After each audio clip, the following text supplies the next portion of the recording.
been over a year since I've been on the microphone.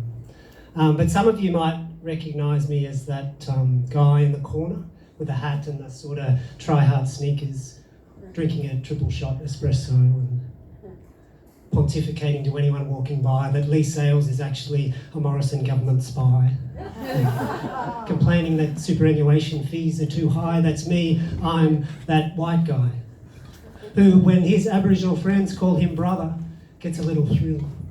Even though it's usually only until they eventually remember his name, because let's face it, even I admit all bald middle-aged white guys do look kind of exactly the same. I'm that white guy who mentions he has Aboriginal friends to this mainly Anglo-Celtic audience to sound impressive, who casually drops into conversation words like yarning and mob and deadly and uncle, and feels entitled to call his other white friends bros and cuz and sis without realising how uncool that is. I'm that white guy who, when talking to his Indigenous colleague, a proud Wiradjuri woman who will be my next CEO, interrupts her to explain that the real problem is that white people need to just shut up and get out of the way.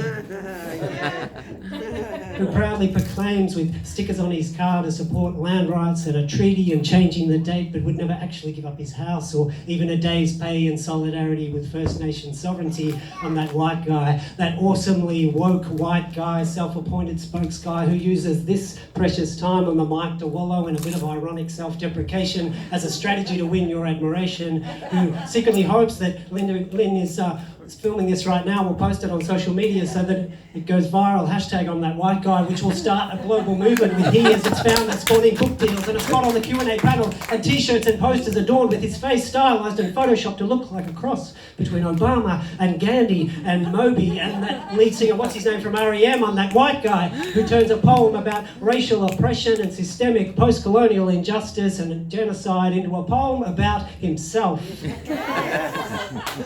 I am your saviour, I am the one with all the answers, and if you didn't notice, I love the sound of my own voice. I am that white guy.